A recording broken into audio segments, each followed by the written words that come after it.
Hey, it's Chuck.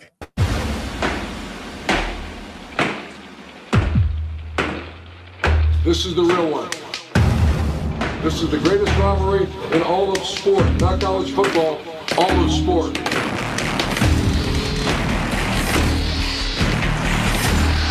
You are at the door. The door is about to be kicked open. On the other side, the air is rare. Don't take that now. Don't take it. Don't let that team stand in the way. And then you got it.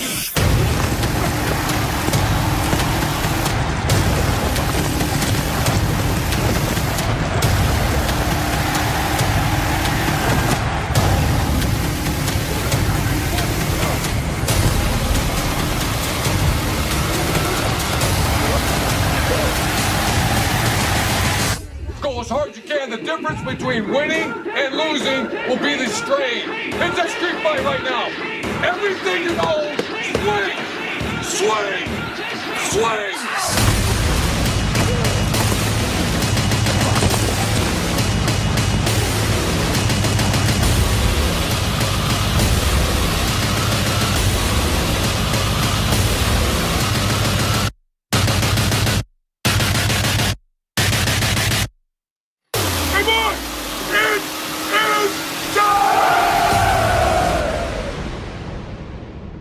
Let's get it. I'm a believer that this team's going to win the national championship. Something stupid is coming out of his mouth. I don't know.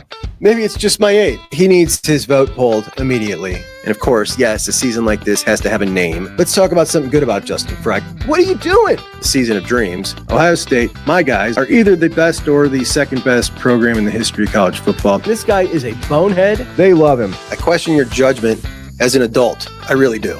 I was a total hater. I know that for a fact, and I just don't get it. Get us back our sleeves and say, bring me that. That's the one I want.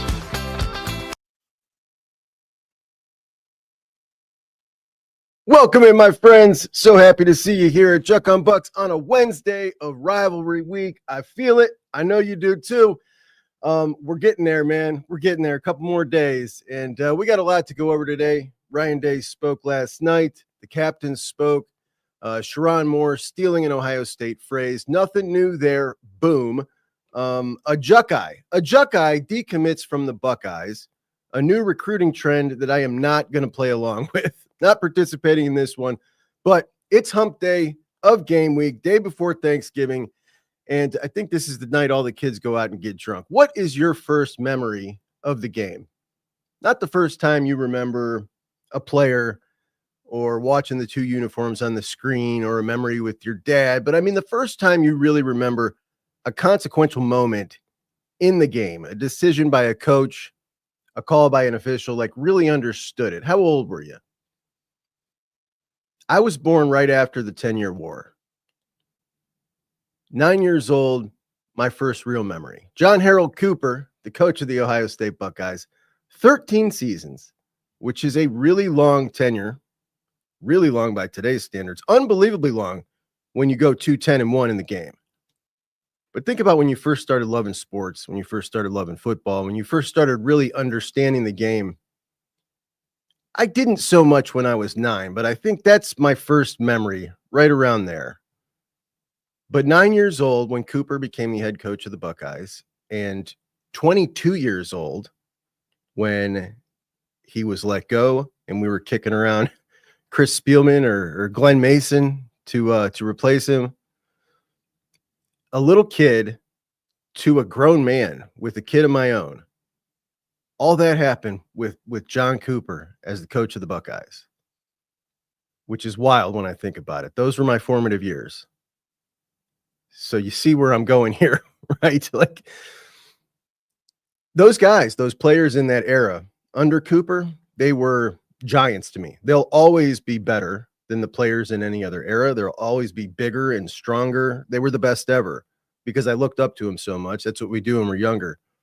It didn't matter how good Nick Bosa or Chase Young were. They were always going to be nowhere near Mike Vrabel. He was always a foot taller and could have tossed him around like a ragdoll. When I see somebody say Eddie George or Zeke, my initial reaction is like, are you serious? Because those guys might as well have been 10 foot tall, right? World's strongest, fastest guys ever. That era, Cooper's guys. It just means so much more to you when you're young, including wins and losses. The losses hurt way more. The wins feel way better. A year seems so much longer to have to wait for that year to get your chance at a get back. Gosh, the years fly by anymore. But losses at that age, man, they feel like the end of the world. And I spent it all with John Harold Cooper as the head coach of the Buckeyes. The guy who had the biggest, strongest players in the world, wearing the most beautiful uniforms in the sport with the proper sleeves on the jerseys. In 1990 was my first memory. It was a home game. Cooper trying to fend off starting his career 0-3 in the game. If Ohio State won that game and Minnesota upset Iowa, the Buckeyes were going to the Rose Bowl. It was 13-13 with about 2 minutes left. Buckeyes had the ball, 4th and 1 at their own 30, and Coop's got a big decision. Do you punt the ball and play for the tie? You started off your career 0-2. A tie at that point probably feels like a win. Or do you go for it on 4th down deep in your own territory, try to put together a game-winning drive? If you don't get it on 4th, you're going to give it to them, and they're going to probably kick a field goal and beat you. But if you don't try, and Minnesota ends up upsetting Iowa, you'll never know if you could have gotten that score and gone to the Rose Bowl, the pinnacle those days. What's the right decision here? Coop chooses to go for it from his own 29. Greg Fry lines up, and he knows right away that their defense is lined up perfectly to stop the call the Buckeyes got in. But he's got no timeouts. And he has no timeouts because Ohio State was penalized a timeout for excessive crowd noise. That's right. Not just ties in 1990, but penalties for the crowd being too loud. So Fry runs the play, an option, cuts it up, gets stuffed. Blue gets the ball, maybe 15 yards on a pass play, kicks a field goal, wins the game. Cooper starts 0-3. After the game, Cooper defended his decision by saying, "What's a tie get me? It doesn't get me anything. I'd never be able to look my team in the eye if we tied the game and Minnesota beats Iowa." Well, Minnesota did beat Iowa. Had the Buckeyes won, they would have gone to the Rose Bowl. Did he make the right decision, or was it foreshadowing of a guy who did not get it? A guy who was always thinking about what was next after this game instead of the biggest thing right in front of him? In the post-game presser, and you know I'm a fan of those, I was not watching it at 12 years old, 9 years old. Geez, I must have been 11. I was 11 in 1990, I think. Anyway, this is the first game I remember. But he said after the game, "Don't second-guess the call. If we block it correctly, we make a first down, for goodness sakes." Now, that was definitely foreshadowing of a guy who I never felt took responsibility. I always felt like he passed the buck. It pissed me off. The funny thing is, Ryan Day takes responsibility for everything, and it pisses me off too. You can't win with me. I think it's just about the loss. This is more of a me issue. In 1991, the morning of the game, John Cooper was 0-3 before the game was played. He got an extension, and he promptly lost that game 31-3. And then in 1992, 0-4. This time he played it differently than he did in 1990. The game was tied 13-13. Last possession in the 4th. I think it was 4th and 5 from midfield. He chose to punt and play for the tie. And they did get that tie, and he started off his career 0-4-1, and that tie felt like a win. In fact, President E. Gordon Gee, in one of his many one-liners, said, "A tie is one of our greatest wins ever. You don't have to read between the lines to figure out what a great job this guy's doing." The thing is, a lot of heartbreak at the end of those years. And in those 13 years, man, a lot of wasted talent. But to be honest, the further away I get from it, the more it all kind of blends together as just one big time period of really good to great teams and just a lot of pain. And when you're younger, it hurts a lot more. And of course, things change so much for my sons who are 25, 20, and 17. And growing up with them, when they watched the game with me, they could not understand why I was such a basket case all week. Most of the week, certainly game day. And it's a strange situation to have lived our formative years, total opposite ends of the spectrum. They had no fear, none. The season ended with a win against that team. That's just what it was. The years that did not happen was a fluke, a one-off. Water would find its level next year. They had no respect at all, no fear, and no amount of me trying to tell them they needed to slow down. They couldn't manufacture it. They just couldn't make themselves fear that team. But now they get it. They definitely get it now. They definitely understand my anxiety now. They understand how bad it hurts. They understand how miserable those folks are to deal with. They've seen the resurgence of the blue, the maize and blue gear around Northeast Ohio, the stuff that was all over the place when I was young, very, very ugly stuff. They definitely get it now, like for sure. And after going through that 20-year streak of dominance, the COVID year with no game, and then 3 straight wins by them, Saturday is an absolute must win for Ohio State. Absolute must. There cannot be a loss in this game. And we all know the cliches.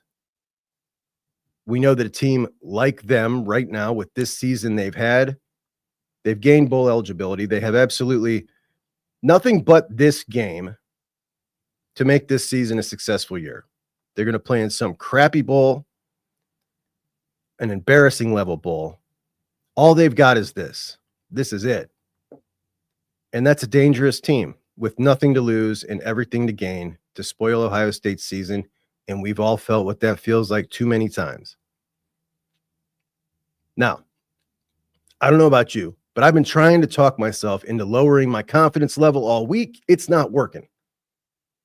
I don't like the way I feel. I don't want to be this confident.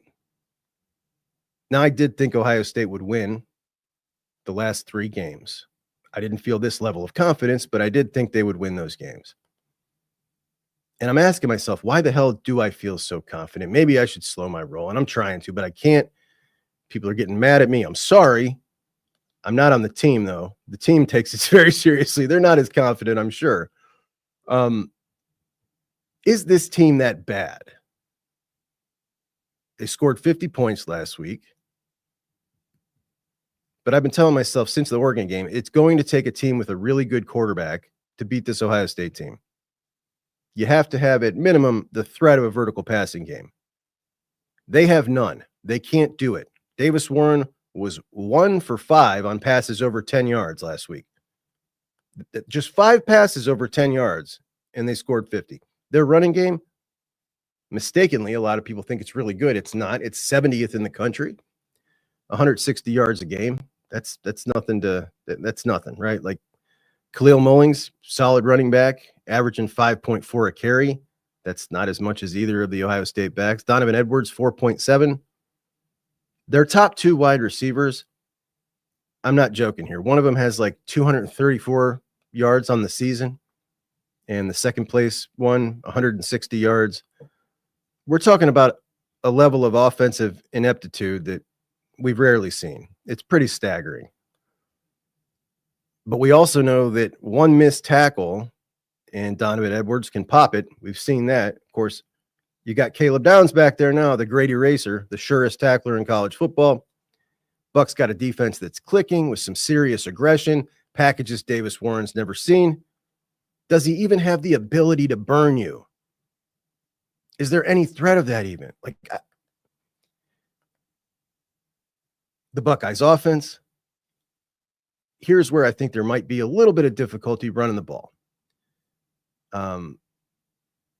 We've never seen a game where Will Howard has really been running scared. Every time he's been able to make it look just really smooth, even with the pass rush, a couple of times that we got a decent pass rush against this offensive line. He's just made it look so smooth and so easy.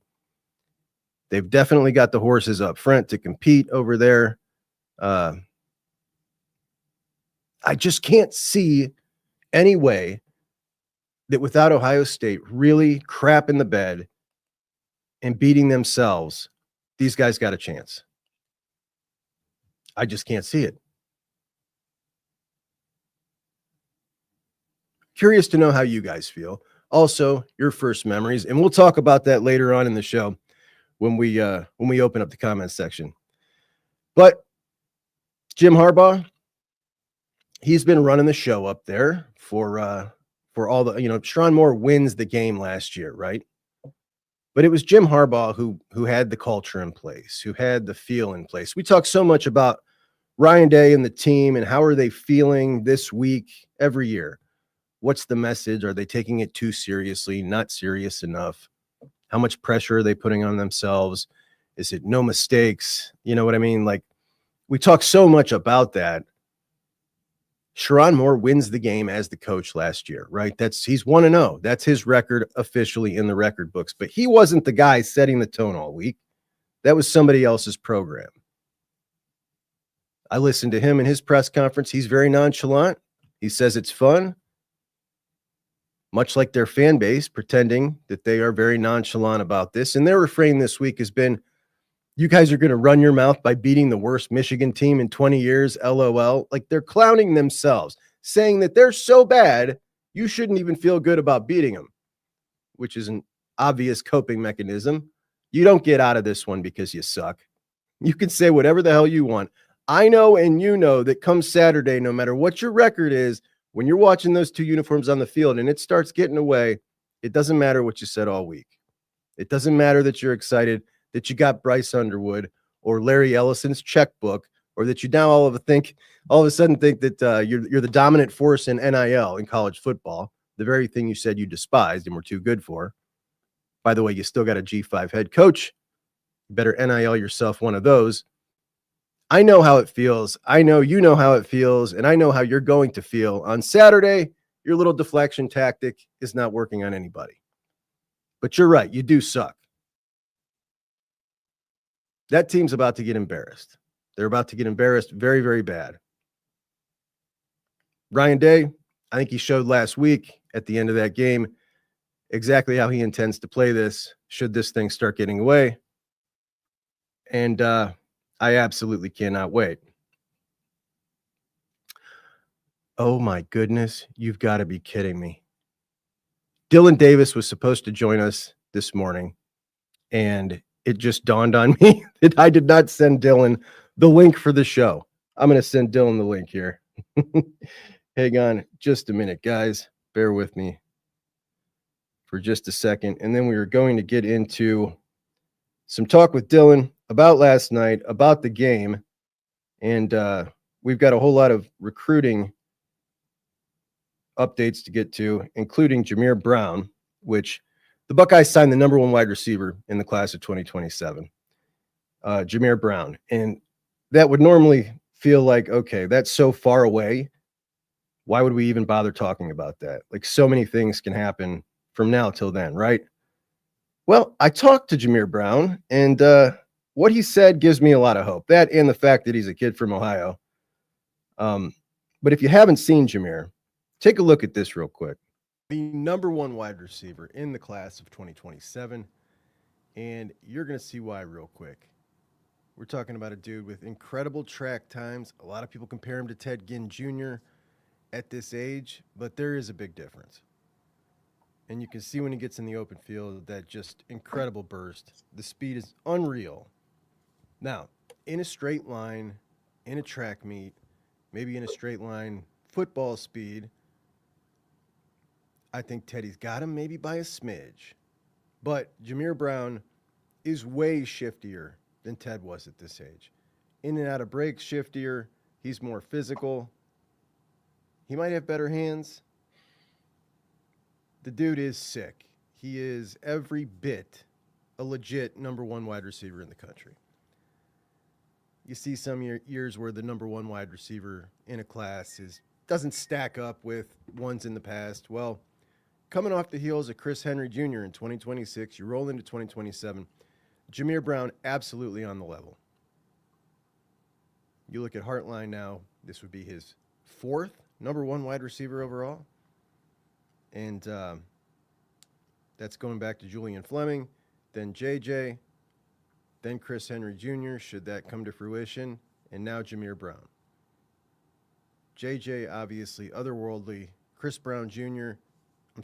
Chris Henry Jr., a huge amount of size, right? Really big kid, but also agile, smooth, great hands. Jameer Brown is he's a different cat, man. 6'1", 180. Just speed to kill. But shifty, got the moves, and you can already see in high school, and this is sophomore film, a level of physicality, and he embraces downfield blocking, which this kid's been the star of the team since he was a freshman. And this is at Wayne High School, Braxton Miller's high school. And he obviously could have a huge head, but he does not. Very down to earth, awesome kid. And we've got our guy, Dillon. Let's bring him up with us. Dillon Davis of the Delaware Gazette. Dillon, how we doing, brother? Doing well. How are you?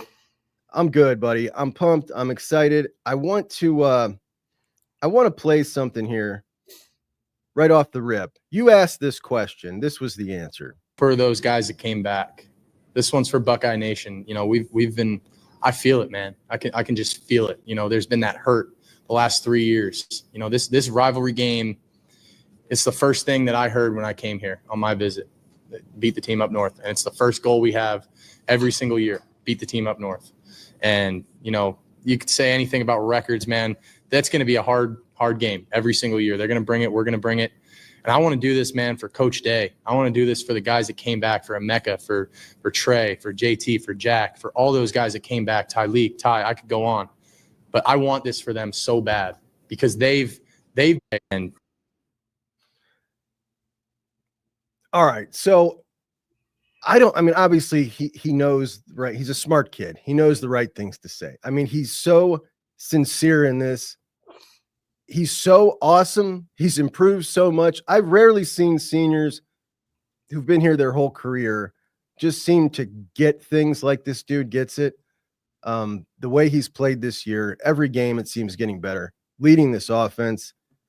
What did you think? What was your take? And you heard it again last night. You tweeted out another one last night, and he is thanking everybody, thanking you guys, talking about the city, the university. This guy's just awesome.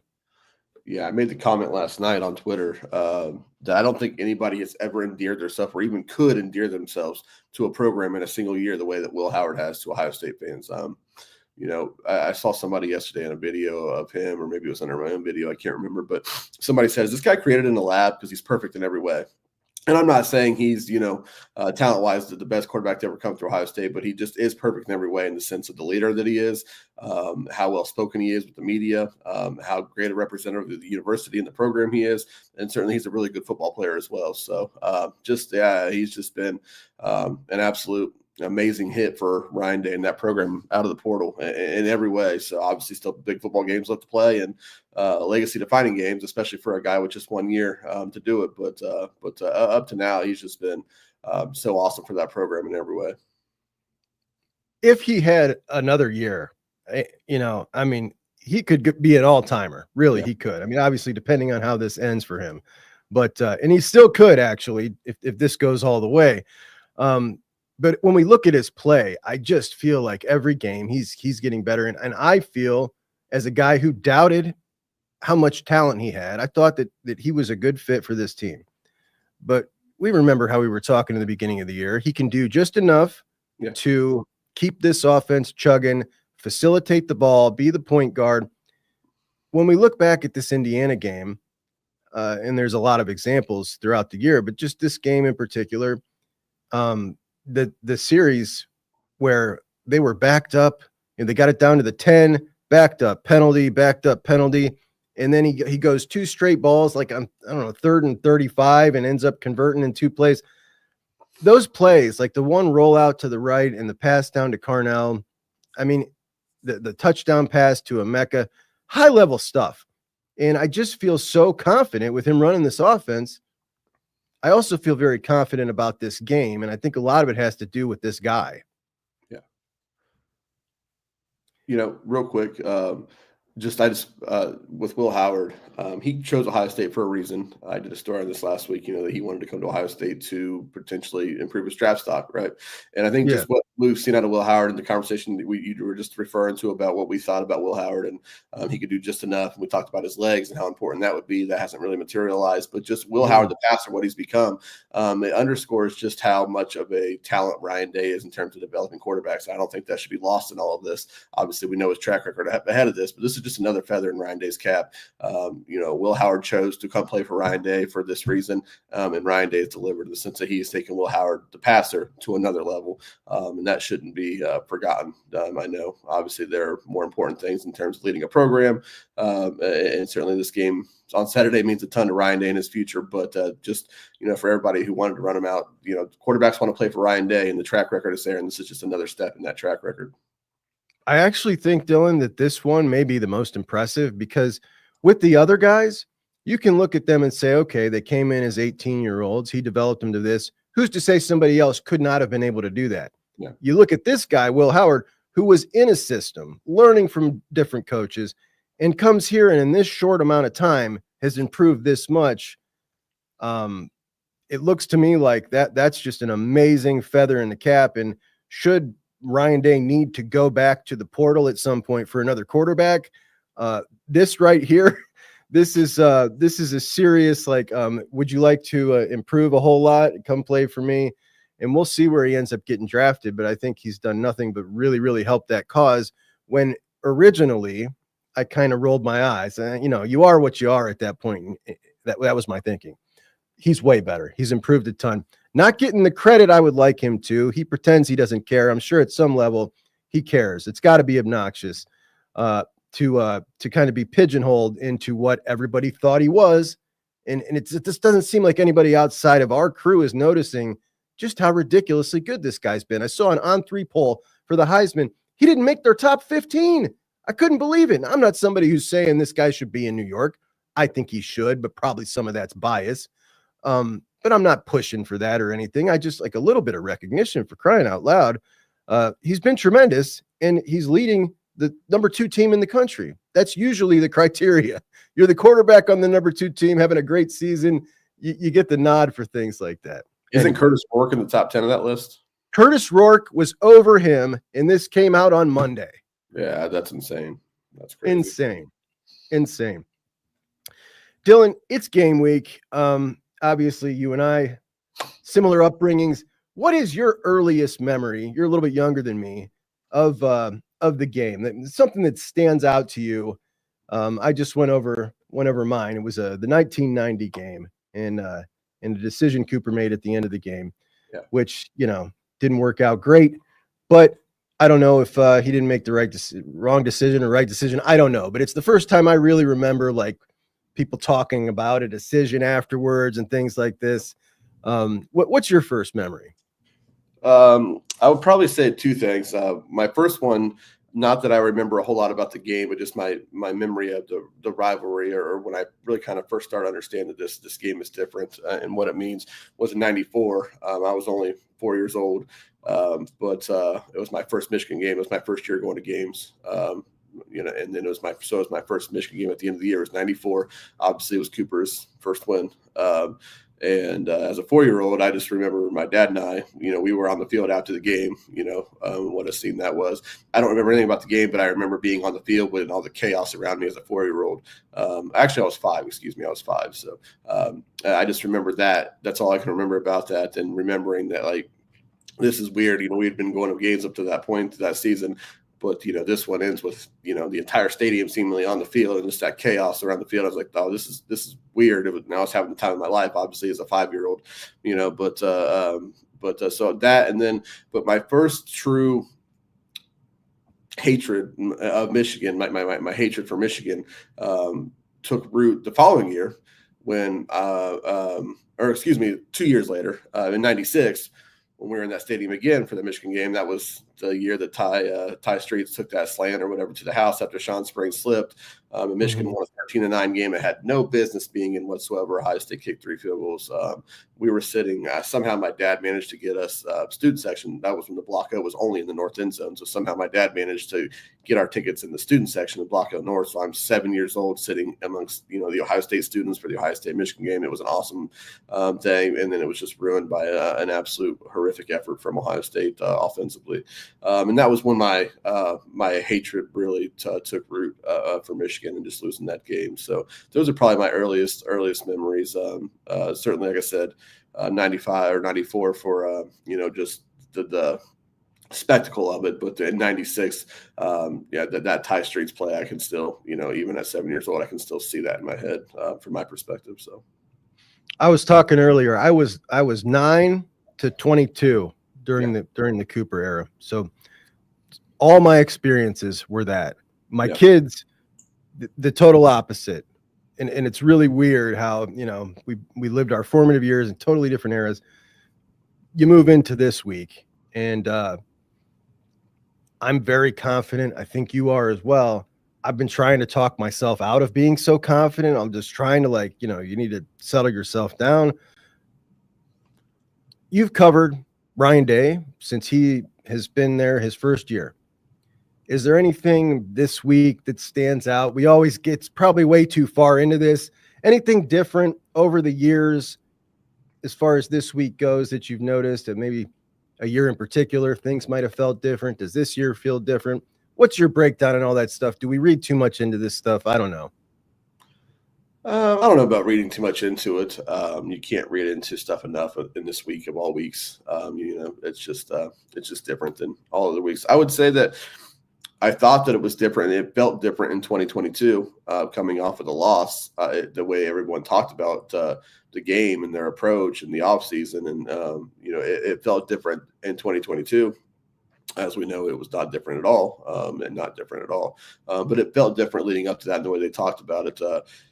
Look, I told you on Tuesday, Ryan Day seemed very loose on Tuesday, very loose. When you think about the approach, the way he was leading up to that Penn State game. And I know that whole Woody was on edge for that game because obviously it was a big game for a lot of reasons. But and then even leading up to the Indiana game last week, there was just seemed like a laser focus and no nonsense. Not to say they're not focused this week, but it was just laid back. And I was a little surprised by that on Tuesday. I don't know how I feel about that.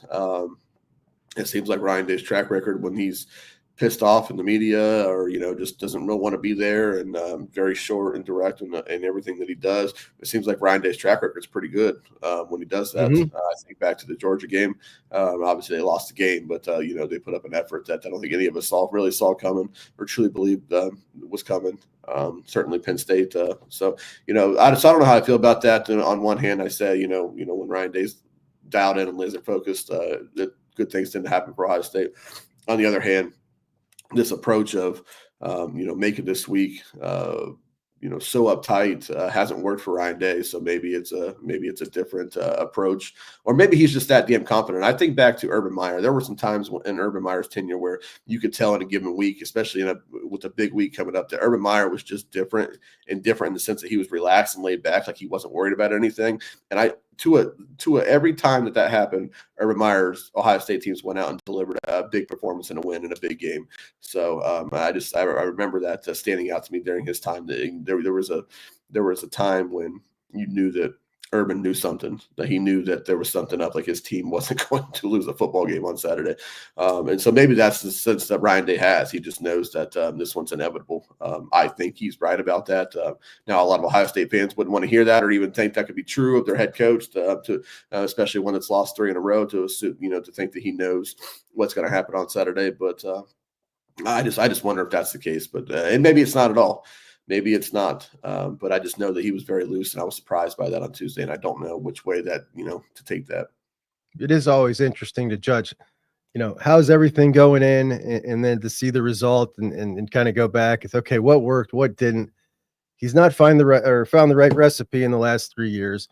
I want you to listen to this right here.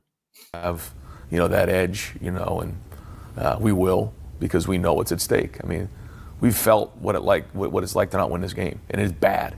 It's one of the worst things that's happened to me in my life, quite honestly. Other than losing my father and a few other things, like it's quite honestly for my family the worst thing that's happened. So we can never have that happen again, ever. And that's been the approach all season. It'll be the same approach for the Dillon, when I heard that, man, I mean, for starters, I got really sad. This made me sad for that guy, invoking his family and how bad it's been for them. Things we don't really think about as sports fans. You know what you're signing up for when you enter into this. At least he certainly did. He was already there, but made me sad. Obviously, you've worked covering him on a professional level.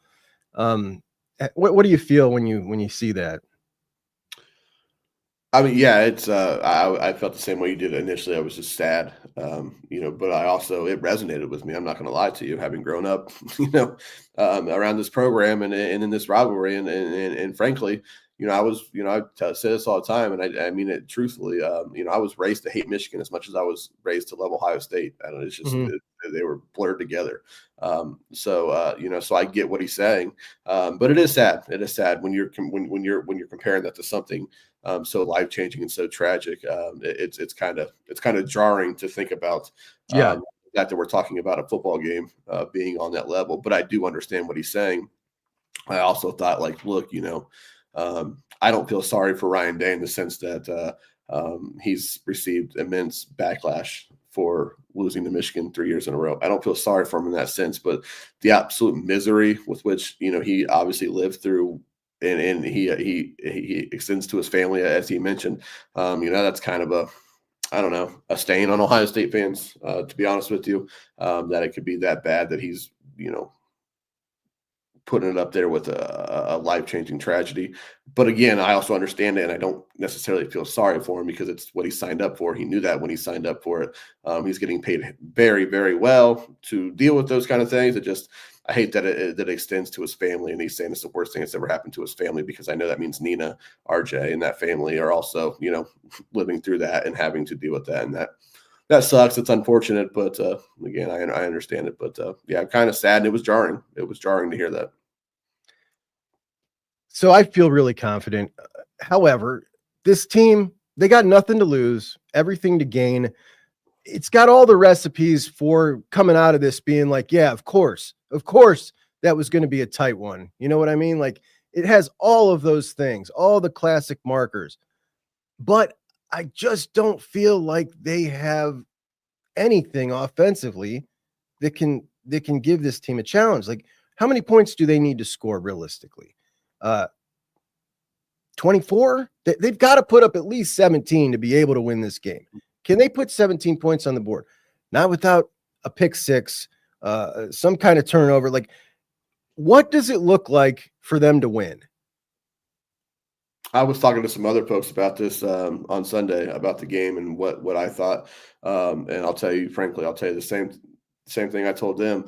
If Michigan scores 24 points on Saturday without Ohio State turning the ball over at least twice, and those turnovers leading to a direct defensive score or a really short field, if Michigan scores 24 points, I'll kiss my own butt. However that works, I'll do it, because I just don't see any way that they could get to 24 points in that game. I don't see it, and I think you're right. It would take 24 points at least to win this football game for Michigan. Mm-hmm. I just don't see that any way to do it unless Ohio State turns the ball over 2, maybe 3 times to get them to 24 points. So I don't see any way that it happens. Look, I know Ohio State fans don't want to hear this, especially the ones that were raised, as we've talked about through the Cooper years. And I get it, because my general default is usually that throughout the record books, like everybody says, records don't matter. This is, this is the rivalry. Better Ohio State teams than this have been beat by equally lesser Michigan teams. And I get all of that. All I can do is look at these two teams and on paper and say, like, what should happen in this game. And what should happen in this game is Ohio State should run away from this. I expect Michigan to shorten the game, like a lot of lesser teams have done against Ohio State this year, and try to limit the possessions Ohio State has. So I don't think Ohio State's going to go out and have this offensive explosion. But at the end of the day, Michigan's ineptitude on offense and the way Ohio State's defense is playing. Look, this defense is playing like it's the number one defense in the country, and I don't disagree with that. With those two things being true, I just don't know how Michigan scores more than 10 points. I picked it 31-6. That's what I had. That's a cover. At first I said that number's too, it's blasphemy that number's that big in the Ohio State Michigan game that anybody could be favored by that many points in this game. But they are, and I think Ohio State covers. I got 31-6. Now, Zavada, the Michigan field goal kicker, is legit, and he's going to make a couple kicks to get Michigan some points. But that's the best I can give them is a couple of field goals. A loss in this game would mean, obviously, just I don't even want to think about it, but it would be I don't know if he could come back from this one. I thought at the beginning of the year that my viewpoint on it was during this past off season, the changes he's made, giving up play calling, like everything that he did, a little bit of changing in philosophy in the roster and getting maybe a little more cutthroat with it. It just felt to me like, all right, for me, there's a 2-year grace period because I feel like he's made some changes and I want to see if they work. Like just me as a fan, like I got 2 years of buy-in on him. But boy, just the fact that they've been so bad. This one, it just feels like go execute your game plan. If you let this one get away from you, if you don't win this one, it's like just such a huge failure. I don't know. It would be absolutely unbelievable if we were to come back here on Monday and that was the case. Well, but stranger things have happened. Yeah. To that point, look, for everything you asked me what, if this one feels different or how it stacks up to how recent years have felt. When you consider all those guys who came back for this moment, everything they just said on Tuesday to us about, why they came back and what it would mean. And then you talk about Ryan Day and obviously, that being a potentially fourth loss in a row to a Michigan team and certainly a 6-win Michigan team. You want to talk about fraudulent. It would be this program would be the most fraudulent thing you've ever seen, or this team, I should say. And by extension, Ryan Day's program, the most fraudulent thing you've ever seen if they were to lose this football game. Like you say, I don't know how you come back from it. There better not be any coming back from it. I mean, you burn that thing to the ground. They lose this game, and that's not an overreaction. We've been fed this stuff for months now about this team and why they came back and their goal. And frankly, they've delivered. This team is the most singular focused, driven, like tunnel vision team that I can remember covering in my time. It just seems different. And they're playing like it right now, week after week. It's been a while since I've seen Ryan Day's teams be this well prepared week after week and just tunnel vision on going out there and dominating on the football field. So I expect that to continue on Saturday. If it doesn't, then again, the word fraudulent, I don't know how it couldn't come to mind because this would just be the most fraudulent thing I've ever seen. If they've done all this up to this point to go out and drop that football game to that football team. The conversation, we had it in the off season, collectively as Buckeye fans, and it's coming up again this week. Would you rather lose this game and win the national championship, or win this game and get knocked out in the first round of the playoffs, et cetera, not win the national championship? For me, I think in most years, I feel like my position on this has changed as college football has kind of evolved. I'm going to lean towards the national championship in most years, not this one. I can't deal with another year of this drought, and then you add the COVID year on top of it. It's been way too long since I've felt back on top, since I've not had to listen to them talk. For me, definitely, I'll sacrifice the opportunity at the national championship to make sure this one gets taken care of. What's your answer on that hypothetical there? Yeah, no, I totally agree. The unfortunate reality is that we're in a spot with this program where you almost, in my opinion, you have to take the Michigan game. There's no way you could lose this fourth straight Michigan game to these guys, and certainly what it means for the program. Because if it does, I don't know this for sure, but I have a hard time believing Ryan Day is still the head coach at Ohio State in January or late January if he were to lose this game. And so now you're talking about a whole program shift, and never know what happens with that. It opens the door for so much possibility, and not all good possibilities. So yeah, I'm definitely taking the Michigan win this year without question. Look, I really like Ryan Day as a person and as a coach. I think he's a really good coach. We know that he has a Michigan problem. That's essentially it. He has a Michigan problem, so he needs to win this game. But I think he's a really good leader of the program. I think he's a wonderful leader of men. I think people love playing for him. I think he's just a genuinely good person, and I'm rooting for Ryan Day personally. Like I don't. I'm not an apologist for Ryan Day. I understand, what's at stake for him, but I'm rooting for him personally. I want him to be the program leader, the head coach at Ohio State, because I believe in Ryan Day, but he has to go win this game. So again, that too would push me towards saying, yeah, I want him to win this game because I want Ryan Day to continue to coach at Ohio State because I still believe in him. But it starts with winning this one. So the Buckeyes have second best resume in college football right now. And a loss in this game, you're still going to the playoffs. Do you think that there is some level to that is freeing? I mean, part of the reason this game, became so big over the years is because it defined the rest of the season. It defined what happened next. Who goes to the Rose Bowl? Who wins the Big Ten? Like, it's part of that's tied to it. And when you look at this year, you look at 22. You lose the game, but you still end up going to, you could have won the national championship, but you didn't know that going in. When we look at this new system heading into this game, as far as the playoffs are concerned, you're in. You lose, it doesn't matter if you lose on that spectrum. The playoffs, you're good. I'm wondering if maybe for me as a fan, there is almost this get out of jail free card that has taken away some of my nerves, and maybe the team as well. Not that you're thinking about it, but just subconsciously, like, that this isn't the end of the season. That you still have the tournament to play. I wonder if it's maybe a little more freeing mentally. I think that's a valid point in most situations, but I don't think it applies to this particular year just because of everything that we just talked about, what this team is, why it is, and everything that they came back to achieve and what it means for Ryan Day. I think this one is different, but I think it's a valid point in most years that, and how can it not be? At the end of the day, it doesn't have, a significant, or most years, it's not going to have a huge bearing on, on what comes next, as you put it. And so how would that not have an impact on how the game feels? I don't know. It's certainly going to feel different for us. We're allowed to think about that and say, like, yeah, well, Yeah. I think when Ryan Day talks about the emphasis put on this game inside the Woody month after month, year round, it's not lip service. I know people might question that when you lose 3 games in a row, but they didn't lose those 3 games because they didn't take the game seriously. They got beat because Michigan had some really good football teams and Ohio State didn't execute well, or they had some flaws at key positions.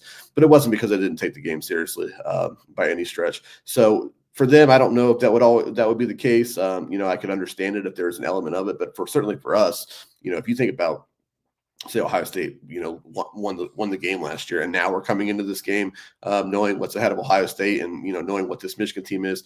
This whole week and everything that we love about Michigan week would feel vastly different, and not for the better, really. But that's the reality of the world of college football that we're in now. But it doesn't feel like that at all this year, because again, Ohio State needs to go win this game, and I not just win the game, but I feel like a reckoning's coming on Saturday. And so I think that kind of clouds whatever else comes next, because it's just all about what happens on Saturday. A reckoning. I love the way you use that word. We look at the aggressiveness that he ended that Indiana game with, and you teed him up to answer this question right here. Dillon Davis, Delaware Gazette. Ryan, the end of the game offensively for you, that was an interesting sequence. Trey goes down at the 1-yard line. You decide to run 2 plays anyways to score. What was that decision all about, and was there anything to that? Well, at the end of the game, we're in a 4-minute drill, like you saw in the Penn State game. We call that downtime, which means, once we get the first down in that moment, we feel like the game's probably over. He squirted free and brought it all the way down to the 1 yard line. And I think maybe it triggered like at the last second, oh boy, I got to get down here. So we didn't have to put our defense back on the field. Then we decided to at least milk 45 seconds off the clock. We're on the 1 yard line, and we just felt like we wanted to put an exclamation point on the win by go ahead and sneaking it in. Look, I loved it. I love the mindset. By the way, you get the best answers out of everybody. You're the best. The Will comment that we got there, that one right there, you're the best. There's no disputing it at this point. Every best clip that we got on this show that we play always comes from your well thought out questions. You tee them up perfectly, and you get us the good stuff. So thank you for that from all of us. But that was just an answer that could have been a little shorter. We all know exactly what went down there, and that is the right attitude that I like him having heading into this week. Absolutely. I want to preface this by saying something that I've been wanting to say to an audience for 3 days now. Everything about Indiana football, what I learned on Saturday night and into Sunday, everything about Indiana football was not ready for anything about that stage that they were on Saturday. From the team's performance to the way their own beat handled that touchdown after the game, to the way their fan base reacted to that touchdown. To a man, everything about IU football was not ready for the stage they were on. They wanted so badly to move away from what we've always known Indiana football to being on that stage in a top 5 matchup with the biggest dog in the conference, one of the biggest dogs in college football. They wanted so badly to do that, and then after the game, they were left saying, "Oh, how could Big Bad Ohio State be mean to poor old Indiana?" Mm-hmm. None of them were ready for that. And I hope they learn from it. Maybe Cignetti, does build something there that's sustainable, and they find themselves in more moments like this, and they're better equipped to handle being in the crosshairs and what comes with being on that stage. But I just want to say that nothing about Indiana was ready for that stage, and it was embarrassing for them, Saturday night after the game. So with that being said, I absolutely loved the touchdown. Look, at the end of the day, I know everybody knows this, so I don't need to, go over it. But, they had Indiana's ball 5 minutes left. They kept their starting offense on the field. It's a 24-point game. We think that Indiana is still going to get in the playoff. They still have a lot to play for. And they had their starting offense in the game with 5 minutes left of a 24-point game.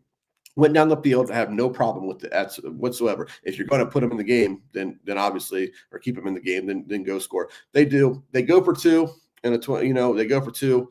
That's weird. And then the onside kick, even weirder. Obviously, Indiana still, quote unquote, trying to win the game. We know what Cignetti was trying to do. He was trying to steal another touchdown to make that look better, because we know the discourse coming into the week was, how does Indiana lose, and what does that mean for their playoff stock? They can't beat Ohio State, but how do they lose? So we know what he was trying to do, and Ryan Day called him on it. Certainly, we know the comments about Cignetti. Look, Cignetti showed up to a basketball game in January after he was hired and immediately put Ohio State in his mouth. Now, I know that's a long time ago, but obviously Will Howard and Ryan Day didn't forget that stuff. The way they reacted on the sidelines, it was very clear they wanted to send Indiana a message. So I love it. I love the mindset. I hope he takes a similar mindset in on Saturday if given the opportunity. It was I loved it, and shame on Indiana. Everything about Indiana. Greg Doyle and the rest of those dorks. Oh, it was beautiful. Yeah. I loved it. All right, buddy. So you got, what was it? 31-6, you said? 31-6. Yep. 31-6. All right. I'm going to go with 35-13. 13. Okay. I'm going to give him a touchdown in there. But yeah, I'm with you.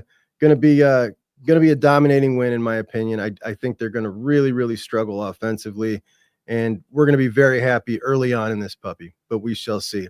Thank you so much for joining me, brother. Have a wonderful Thanksgiving. I appreciate you so much. As always, everybody follow Dillon Davis on Twitter at Dillon Davis 56. That's Dillon Davis 56. Thanks, bro. Appreciate you, man. Thank y'all. All right. Talk soon. That is our guy, and he is the best. He gets us the best answers. The best guy on the beat, bar none, right there. He plays no BS, calls him on everything, pats him on the back when just does it exactly how we want it done, from people who consume media as we do. And the best there is.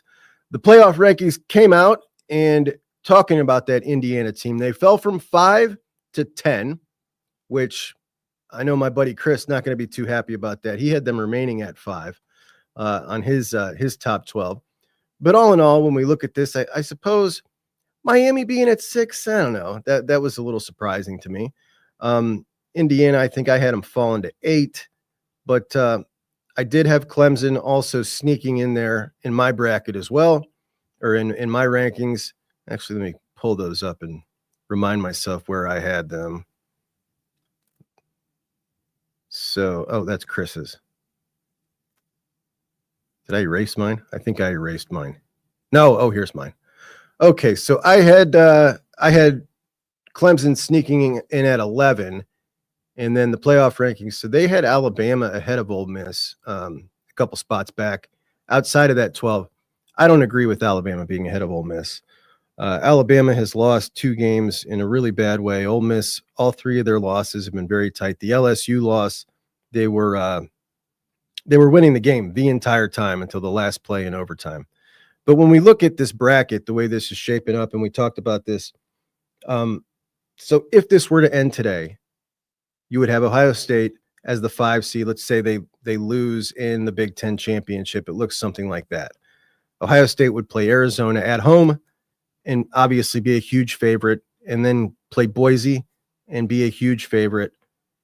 Oregon, on the other hand, if they were to win the Big Ten championship, would play the winner of Tennessee and Georgia. So let's say Oregon versus Georgia, or let's put it this way, as a Buckeye fan or as a Duck fan, what road would you rather have? I said before the season, I don't want to play 2 games versus 1. That sounds ridiculous. But if you're a 3 touchdown favorite in both of those games versus the other game where you're playing Kirby Smart,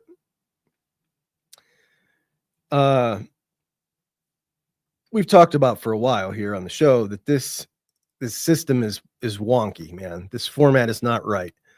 I don't like the top 4 conference champions getting the bye week. I obviously don't like the way that the 5 seed works out. That just looks silly to me. It looks silly. And as we head into next week, we're going to be talking, hopefully, about that Big Ten championship game. And we're going to hear a whole lot of, do you actually want to win this game, or do you want that path, that 5 seed path? And I think a lot of people are going to say, I want that 5 seed path, but I don't want Oregon to come in here and win the Big Ten championship in their first year in the conference and beat us for a second time. And then you're going to have other people that are going to say, oh, however, if they beat us a second time, you're going to match up again here. If you look down in the semifinals, most likely, I mean, those are what the odds are going to be. You're going to match up again for a third time. And if they beat you twice already, can they possibly beat you a third time? The odds astronomical that 2 pretty evenly matched teams meet 3 times and one wins 3 times in a row. I don't know. It's going to be interesting to talk about, though. Curious to know what you guys think about it. Let me know in the comments. JJ, right off the rip, three lost teams should not be considered. JJ, I took this system, right, this current system, and ran it back 25 years. 25 years to the beginning of the BCS. Every single year. It was a long, painstaking process. And the results I had, that 51% of the time, there's a 3-loss team included. 27% of the time, there is more than one. One year, we had 3 3-loss teams that would have been in it. So it's going to happen. Brace yourself, buddy.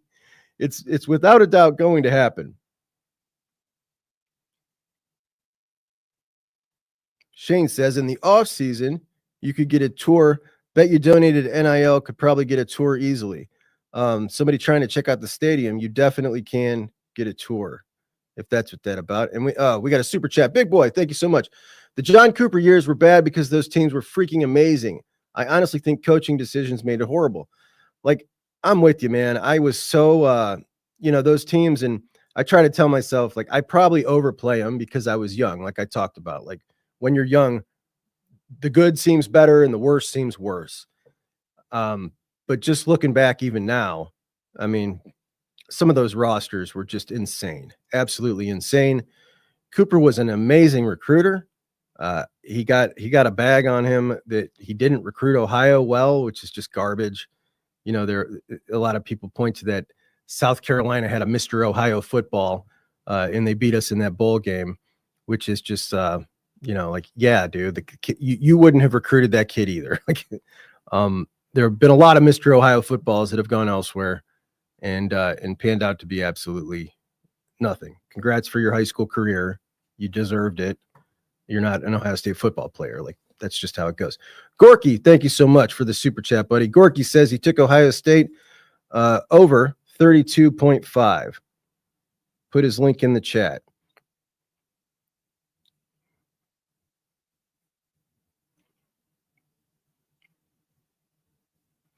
Dave says, Chuck, do we see only 3 SEC teams making it to the playoff? I mean, I think as it currently stands, yes. I think so. Unless we see a couple of goofy losses.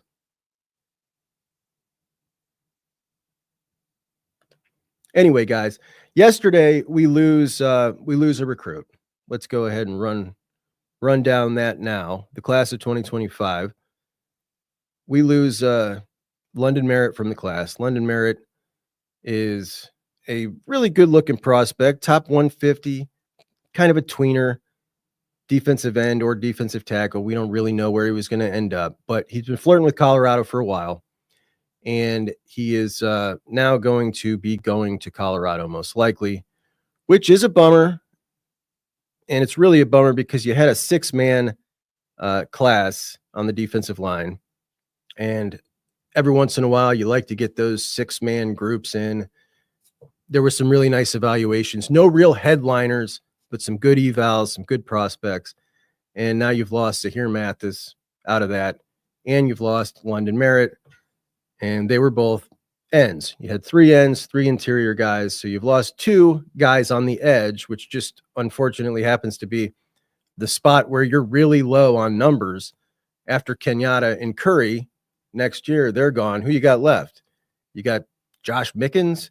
You got Dominic Kirks, who probably ends up moving inside. Big kid, not super athletic. So that's where you need bodies, and you've lost 2 of them out of the class. You still got Ziggy Grady, who in my opinion was the best of those 3 anyway. So that's great news. But losing Merritt, not a good deal. However, there is a really good deal, and that is that you've got Chaz Coleman, you're trying to flip now from Penn State. Chaz Coleman, who, if you just ask me straight up, would you rather have him or London Merritt? I'm taking Chaz Coleman, who is a kid that's just exploded this year, his senior year. Had he put on film in his junior year what he's putting on film in his senior year, he would have been the guy who was a top 150 recruit, maybe even top 100. I really believe that. So that's how you're looking on the defensive line. And as we move through, there are a couple of other guys who are on flip watch, and today we will talk. So if we go up, Quincy Porter, 5-star wide receiver, newly minted 5-star wide receiver, Quincy Porter, Penn State, trying to really rope him in. Florida in the mix with him, and Florida's been hot. They're also really going after Jamie French. They're trying to pay for a big name wide receiver. Now that Quincy's a 5-star, his value goes up a little higher. And the Bucks trying to hold on to Quincy Porter. Over at cornerback, Naeem Offord. We know that Naeem is, a potential flip risk. He's now got the crystal ball to Auburn. Matter of fact, let me pull this up. He's now got the crystal ball to Auburn. And in my opinion, most likely ends up somewhere else. Maybe it's Auburn, maybe it's Oregon. But I don't think he ends up signing with Ohio State. But you did bring in Jordan Woods, who you just signed. You flipped from Cincinnati. And they offered Aiden West, who is committed to Michigan State. I think both of those guys end up in the class. TJ Alford, stud linebacker out of Vero Beach, is also on flip watch. TJ tweeted this or put this on his Instagram. Just a kid who lost it all at 12, trying to regain his happiness through making plays, and adults are ruining it. You can read into that what you will. Obviously, we do know that there's family trying to keep him at Miami. We know that he really likes Laurinaitis, committed to Ohio State. Sounds unhappy, and that makes me sad. He's a really good kid. Been on the show before. I really like him. Obviously, I hope he chooses the Buckeyes, but when it comes to money, Riley Pettijohn is the headliner linebacker in that class. And Riley Pettijohn is solid. And sometimes it's just like, okay, like if you are the number 2 at your position in a class, you're not going to get as much money. Maybe you're not going to get as much. You're going to be number 1 for Miami. Maybe they're going to pay you more. I don't know, man. The money has just ruined my enjoyment of recruiting, to be honest. But that's what it is, and that's where we're at. Now, the Buckeyes were flirting a little bit with Justin Hill, trying to get him back in the fold. Justin Hill, an Alabama recruit. And also long have been flirting with Malik Autry, an Auburn recruit, a 1-tech, 5-star, excellent big man. That one has been dead and gone forever. But Malik Autry put out a tweet that said he had a big announcement at 2:00 the other day. 2:00, he's got a big announcement. What was that announcement? That announcement was he is shutting down his recruitment. That was his announcement. So his announcement was that he's still committed to the team he was committed to. And these guys just increasingly try to find a way to get one more moment of attention. And I'm just over it. I'm over it. That's not an announcement. You're already committed there. That's not an announcement at all. And shortly after that, Justin Hill followed up with a recruitment shutdown. Dude, I'm telling you what, man. Trying to stay relevant and in the news over and over again. It's just unbelievable. It's unbelievable. It's getting worse. I'm not playing along with that new thing that we are now doing a separate announcement for a commitment and a shutting down of a recruitment after you are committed. You can you can take that nonsense out of here. Not interested in that. Now, David Sanders, the number 1 lineman in the country, a guy who would be not just number 1 in this class on the offensive line, but would be number 1 in, I don't know, 8 out of 10 years, right? Like we're talking about a elite offensive lineman. Buckeyes lose the battle to Tennessee in his initial commitment. He commits to Tennessee, makes a trip to Ohio State last week, kind of out of nowhere. The Tennessee folks, I've been on the boards, checking all their stuff, checking what their insiders are saying, and they're shook. They're shook. There is no positivity at all coming from their insiders. There's no positivity that, like, they actually hate their offensive line coach more than Ohio State fans hate Justin Fry. Now, with what we've seen out of the offensive line this year, and if the Buckeyes are able to pull this off, Justin Fry gets a bit of a reset button here, because now you got a class where you're looking at David Sanders, Carter Lowe, who's a borderline 5-star prospect, Javon McFadden, who's a dog interior lineman, and Jake Cook, the best story of the cycle, and a hometown kid who busted his butt for his offer, turned his body around, one of my favorite kids in the class, and he's even looking better, barrel-chested, like he's just getting better and better. And now you got a hell of a good-looking offensive line class, and it's all contingent on Sanders' decision. And, of course, Javon McFadden's, as he is also a Colorado target. They're coming after him hard. Jordan Seaton, who we lost last year, you remember he was the number 1 lineman last year. We lost that battle. That was between us and Tennessee, and then he chose Colorado to surprise us in the end. Well, he's starting for Colorado, playing very well. He and Javon McFadden, our offensive line recruit this year, they call themselves cousins. They're both from Maryland. And Colorado, with the momentum they got going, signing a 5-star quarterback, almost making the playoffs, taking London Merritt from us, could potentially take Javon McFadden. It could happen. So that's where we're at with the class of 2025.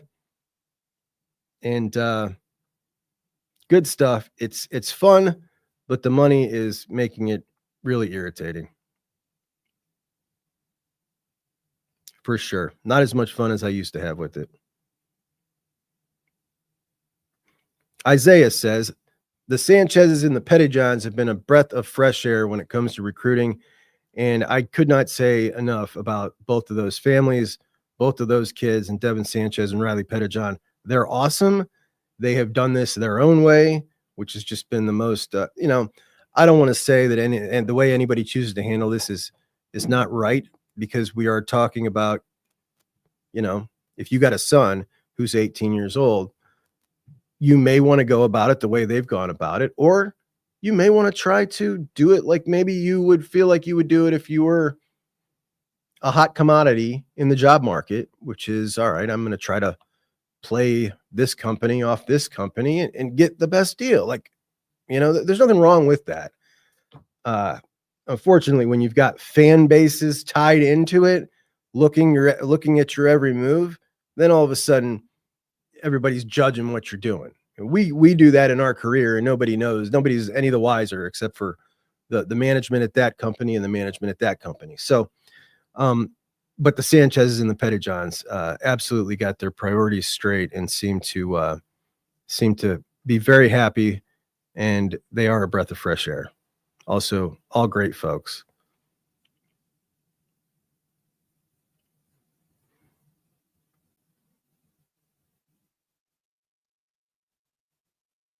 Dave, that's a good one. Dave says, I wonder when's the last time we got a guy out of Warren Harding. Been a while, man. I can't remember anyone after Mo, to be honest, off the top of my head.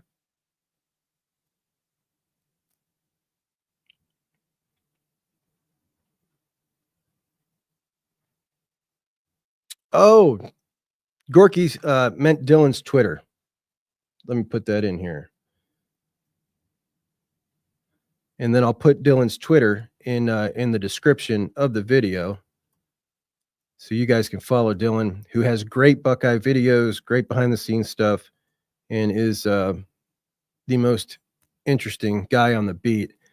That's a score for Juck on Bucks. That's a find by us. We found him, guys. That was us.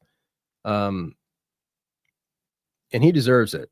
Been on the beat 5 years now, so he's a vet, but doesn't have a big platform. He should absolutely have a big platform. So I try to get him on here at least once a week. And I can look past the Boston stuff. You know what I mean? For those weeks. Dave's got 31-10 Buckeyes. Kyle's got 35-9. He didn't put who wins. I'm going to guess the Buckeyes. It's just me times 79, the year of my birth. I'm guessing that's his as well. 34-9, though he didn't put who wins. I'm going to guess the Buckeyes.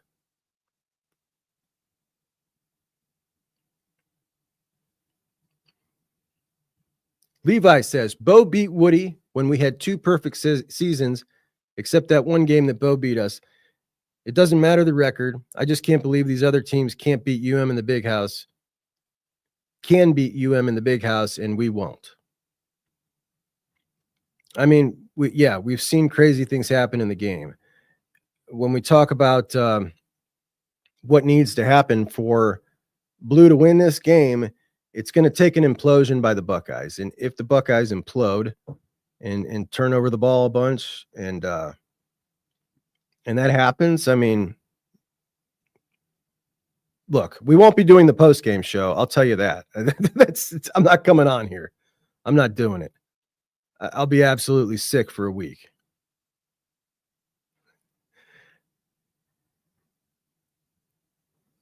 Absolutely sick for a week.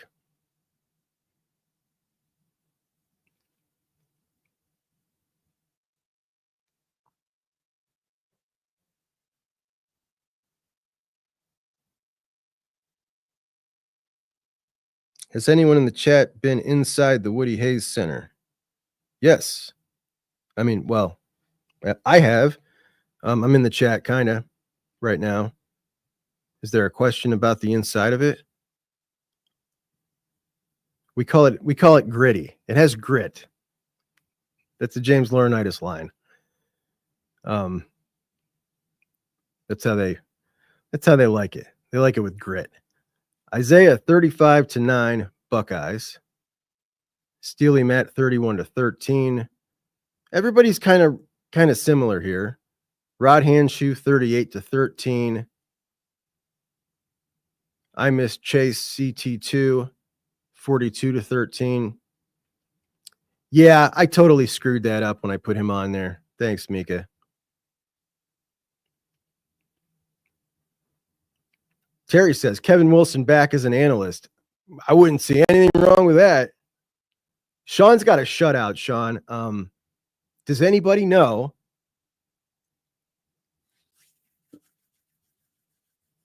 $38-0. I don't know. Would that be what is the biggest margin of victory? Who's got their record books out? That would be awesome. Whoa, Troy, even worse. Like it. Dr. Fauci's virus. Dr. Fauci's virus, 105-9. Dillon, definitely a Buckeye, Doreen.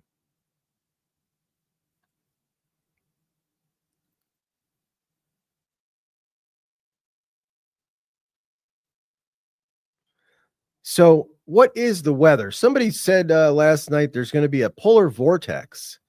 I don't know what the hell that means, but it sounds scary. It is going to be a little chilly, huh?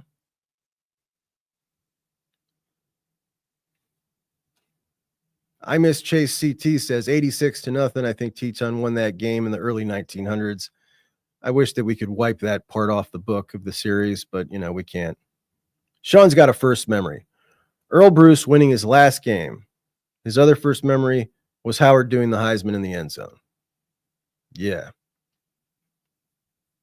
Punk. I don't know if you guys saw that dork on the set of Game Day on Saturday, but they were having a big crab leg spread with a bunch of food in Columbus, and he decided to make a spectacle showing that he packed a bagged lunch because he wasn't going to eat the food from Columbus. He's such a dork. He's so bad at his job. Just the worst, man. He is the worst. By the way, have you guys seen this picture of their quarterback crew? Oh man. That is one hot crew, man. It looks like In Sync or something.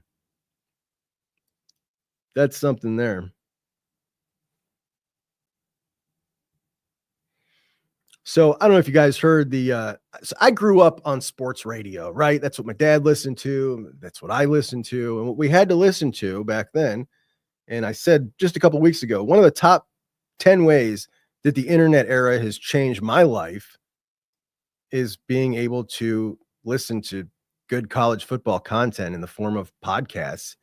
And it's been a long time since I've had to listen to the local, loud, obnoxious sports talk radio channels. Well, mine was 850 in Cleveland and 1220 growing up. And maybe about 15 years ago, one of the stations sold, like 850 sold.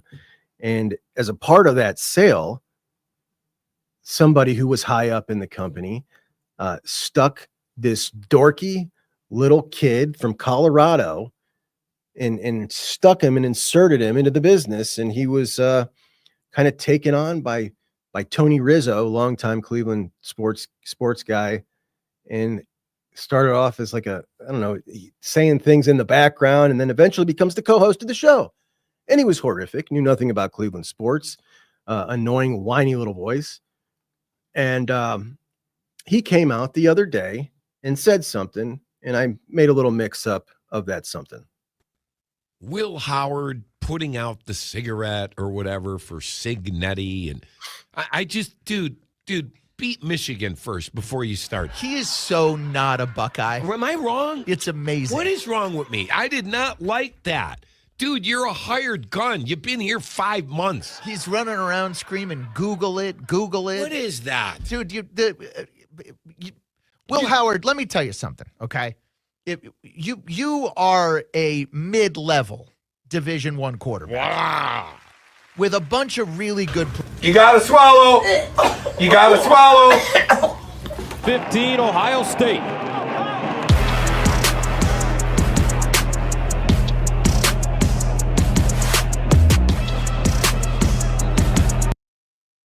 That was true. The kid ate horse shit on the air. That's the way. Hey, shit in, shit out. That's what happens. A mid-tier Division I quarterback.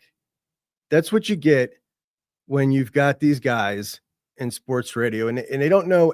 First off, they never knew anything about college football, even then. But even people that follow, 3 sports. You're never going to get any expertise on any one of them. They're following the Browns, they're following the Cavs and the Indians, and they just have this much baseline knowledge about all 3. And then you throw in Ohio State and you get takes like that out of some bonehead from from Colorado up in Cleveland. And that pissed me off.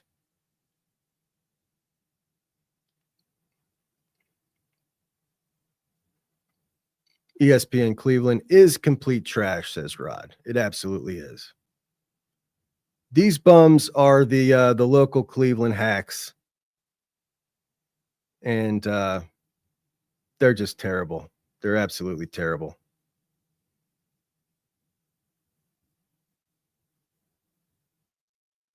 J Buck says, I'm saying it first. Scum walks with a goose egg. Their starters don't even want to play. And you make a good point. Like, we're all afraid. Well, I mean, part of my fear, I guess, is, this is a team with nothing to lose. They're going to come in, but maybe they have the attitude of their fan base, right? Whatever. Doesn't matter. We saw like they would have the ability, if Will Johnson played, to potentially shut down half the field and make it a much better game. He doesn't give a damn. He's not playing. You would never see that at Ohio State.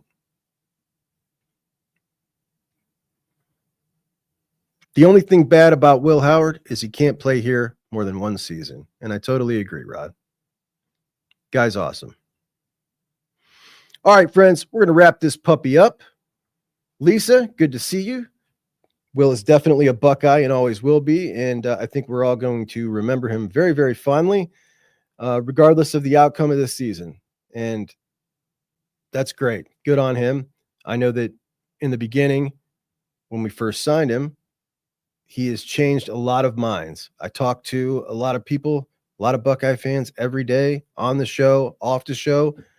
And there are a lot of people who doubted him in the beginning, who were not big believers in bringing him in, who wanted somebody else to start.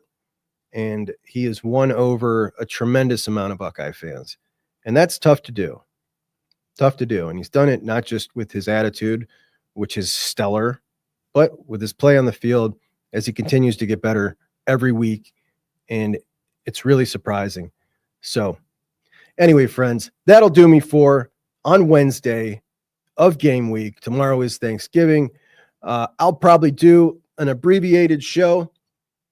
And I don't know if you guys will have time to watch or not, but I want you to make sure that you have a fantastic Thanksgiving and enjoy yourself with your family. I appreciate you all so very much. Thank you for your support. Please do subscribe and like the show, and I will talk to you later. Chuck and Bucks out.